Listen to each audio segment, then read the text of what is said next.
بسم اللہ الرحمن الرحیم۔ السلام علیکم ورحمۃ اللہ وبرکاتہ۔ امید ہے کہ آپ سب ایمان، صحت، عافیت اور برکت کے ساتھ ہوں گی۔ آج ہم شمائل ترمذی کا سبق نمبر 36 پڑھیں گے۔ پچھلے سبق میں ہم نے بابو ما جاء فی صفت ازاری رسول اللہ صلی اللہ علیہ وسلم کی 2 احادیث کو تفصیل کے ساتھ پڑھا تھا۔ آج اگلی احادیث کو تفصیل کے ساتھ پڑھیں گے انشاءاللہ۔ حدیث کی عبارت دیکھیے۔ بسم اللہ الرحمن الرحیم۔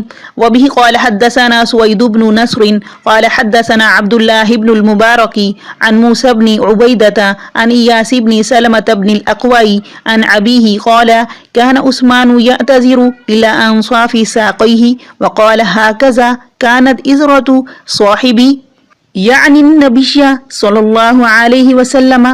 امام ترمذی رحمہ اللہ فرماتے ہیں کہ ہمیں سوید بن نصر نے یہ روایت بیان کی، ان کو یہ روایت عبداللہ بن مبارک نے موسیٰ بن عبیدہ کے حوالے سے بیان کی، انہوں نے یہ روایت ایاس بن سلمہ بن اقوع سے ان کے باپ کے حوالے سے نقل کی۔ وہ فرماتے ہیں کہ حضرت عثمان بن عفان رضی اللہ تعالی عنہ تہبند نصف پنڈلی تک رکھتے تھے اور فرماتے تھے یہی حیت تھی میرے نبی کریم صلی اللہ علیہ وسلم کے تہبند کی۔ کان عثمان یعتذر الی انصاف ساقیہ، یعنی حضرت عثمان بن عفان رضی اللہ تعالی عنہ اپنا تہبند پنڈلیوں کے نصف تک لٹکایا کرتے تھے، اور پنڈلی گھٹنے اور قدم کے درمیانی جگہ ہوتی ہے۔ یعتذر باب افتعال اور تفاعل سے تہمد باندھنا، عذرۃ تہبند باندھنے کی حیت کو کہا جاتا ہے۔ لکل قوم عذرۃ، ہر قوم کے تہبند باندھنے کی ایک مخصوص حیت ہوتی ہے، ایک مخصوص طریقہ ہوتا ہے۔ اور پھر آگے اس کی توجیہ بیان فرماتے ہیں حضرت عثمان کہ اسی حالت میں، اسی شکل میں، اسی حیت پر نبی کریم صلی اللہ علیہ وسلم کا تہبند مبارک ہوا کرتا تھا۔ اور خلفائے راشدین کا طریقہ بھی سنت ہے، کیونکہ نبی کریم صلی اللہ علیہ وسلم نے ارشاد فرمایا تمہارے اوپر میری سنت یعنی میرا طریقہ ہے، اور میرے بعد خلفائے راشدین کی سنت پر عمل کرنا لازم ہے۔ تو صحابہ کرام رضی اللہ تعالی عنہما اور خلفائے راشدین نے نبی کریم صلی اللہ علیہ وسلم کی ہر سنت کو محفوظ بھی کیا اور اس پر عمل بھی کیا۔ حضرت ابو ہریرہ رضی اللہ تعالی عنہ سے روایت ہے کہ نبی کریم صلی اللہ علیہ وسلم کا ارشاد ہے کہ تہبند کا ٹخنوں کے نیچے کا حصہ آگ میں ہوگا۔ اگلی حدیث کی عبارت دیکھیے۔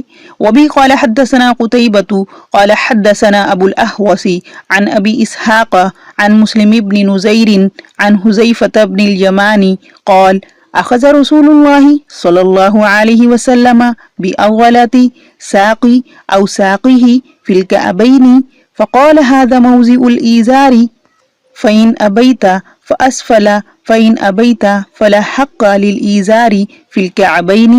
امام ترمذی رحمہ اللہ فرماتے ہیں کہ ہمیں قتیبہ نے یہ روایت بیان کی، انہوں نے اس روایت کی خبر ابو الاحوص سے ان کے والد ابی اسحاق کے حوالے سے دی، انہوں نے مسلم بن نزیر سے نقل کی، اور انہوں نے حذیفہ بن یمان رضی اللہ تعالی عنہ سے سنی۔ فرماتے ہیں کہ نبی کریم صلی اللہ علیہ وسلم نے میری پنڈلی کے یا اپنی پنڈلی کے گوشت کا حصہ پکڑ کر یہ فرمایا کہ یہ حد ہے تہبند کی، اگر تجھے اس پر قناعت نہ ہو تو اس سے کچھ نیچے سہی، اگر اس پر بھی قناعت نہ ہو تو پھر تہبند کا ٹخنوں پر کوئی حق نہیں، لہٰذا ٹخنوں تک نہیں پہنچنا چاہیے۔ اخذ رسول اللہ صلی اللہ علیہ وسلم بأغلۃ ساقی او ساقیہ، اغلہ قلحہ کے وزن پر ہے، ہر اس پٹھے کو کہتے ہیں جو گوشت سے پر ہو، اور اس اغلہ سے مراد یہاں وہ پر گوشت پٹھا جو گھٹنے سے نیچے پنڈلی کا آخری حصہ ہو۔ تو یہاں پر یہ لفظ او جو استعمال ہوا تو اس میں شک حذیفہ کی طرف نہیں ہے، بلکہ حذیفہ کے بعد والے راوی کی طرف ہے، کیونکہ بعض روایات میں ہے کہ نبی کریم صلی اللہ علیہ وسلم نے میری پنڈلی کے نچلے پرگوشت حصے کو پکڑا۔ اخذ پکڑنا، لینا، عضل، عضلات، عضل पट्ठा, पिंडली का गोश्त, गोश्त का मजमुआ, बहुत सख्त गोश्त वाला होना। अल-काबैन, काबुन का तस्निया है। कियाबुन, कुऊबुन, टखना, हड्डियों का जोड़, हर उभरी हुई चीज।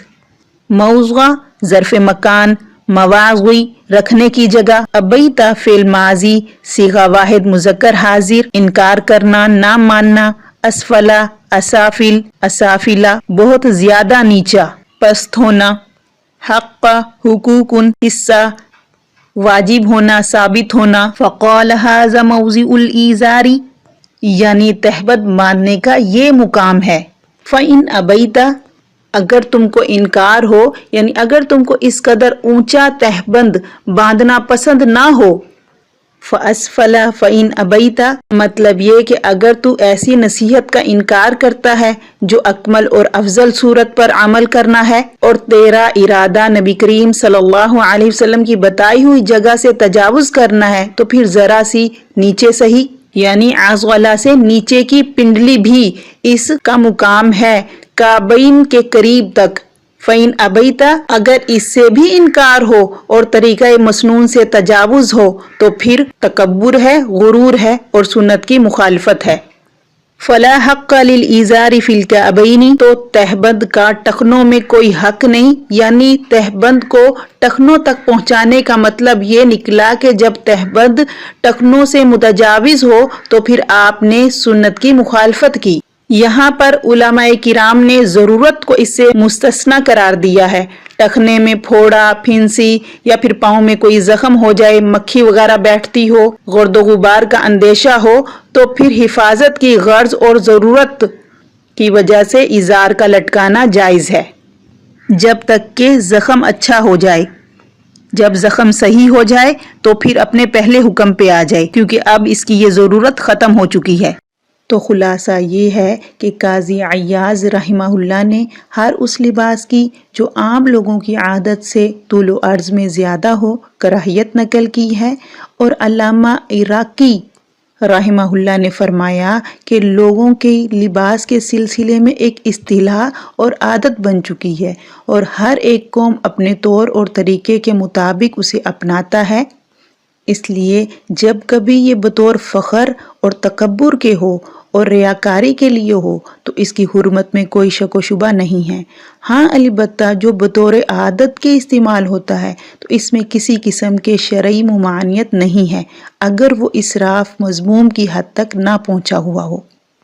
फिर उलमाए किराम आप सल्लल्लाहु अलैहि वसल्लम की नज़ाफ़त पसंदी के बारे में फ़रमाते हैं कि नबी करीम सल्लल्लाहु अलैहि वसल्लम ख़ुद भी तहारत और नज़ाफ़त को पसंद फरमाया करते थे और उम्मत को भी यही तालीम देते थे।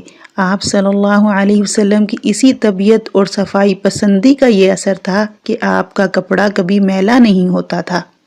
इमाम फ़खरुद्दीन राज़ी रहमहुल्लाह फरमाते हैं कि कभी भी आप सल्लल्लाहु अलैहि वसल्लम के कपड़ों पर मक्खी नहीं बैठी और ना कभी मच्छर ने आपको काटा। तो मुख्तलिफ अहादीस में इसके बारे में सख्त वईद आई है, इसलिए इसकी तरफ ख़ास तवज्जो करनी चाहिए, क्योंकि हम अपने ज़माने में देखें तो ख़ास तौर से कपड़ा नीचे लटकाया जाता है। तो अल्लाह हम सब को अमल की तौफीक अता फरमाए। अल्लाह हमें अहादीस का सही इल्म अता फरमाए और नबी करीम सल्लल्लाहु अलैहि वसल्लम की सीरत पर अमल करने वाला बनाए। इस पूरे बाब से मुतालिक कुछ सवालात हैं, वो नोट फरमा लीजिए। सवाल नंबर 1, हज़रत आयशा रज़ी अल्लाह ताला अन्हा ने अबू मूसा अशरी को किन 2 चीज़ों की ज़ियारत करवाई? सवाल नंबर 2, इज़ार और रिदा का तूल और अर्ज़ क्या था, बयान कीजिए। सवाल नंबर 3, आप सल्लल्लाहु अलैहि वसल्लम का पेवंद लगी चादर और इज़ारे गलीज़ के इख्तियार फरमाने की क्या तौजीहात मुहद्दिसीन ने बयान फरमाई हैं, वजाहत कीजिए। सवाल नंबर 4, बुर्दतु मलहा से क्या मुराद है? सवाल नंबर 5, तहबंद का शरई हुक्म बयान कीजिए। सवाल नंबर 6, आज़वाला का माना और तशरीह बयान कीजिए। सवाल नंबर 7, आप सल्लल्लाहु अलैहि वसल्लम ने किस सहाबी को इस बाब में तहबंद ऊपर रखने की तलकीन फरमाई? हमारा आज का सबक मुकम्मल हुआ। इंशाअल्लाह अगले सबक के साथ फिर हाजिर होंगे। वस्सलाम व रहमतुल्लाहि व बरकातुहू।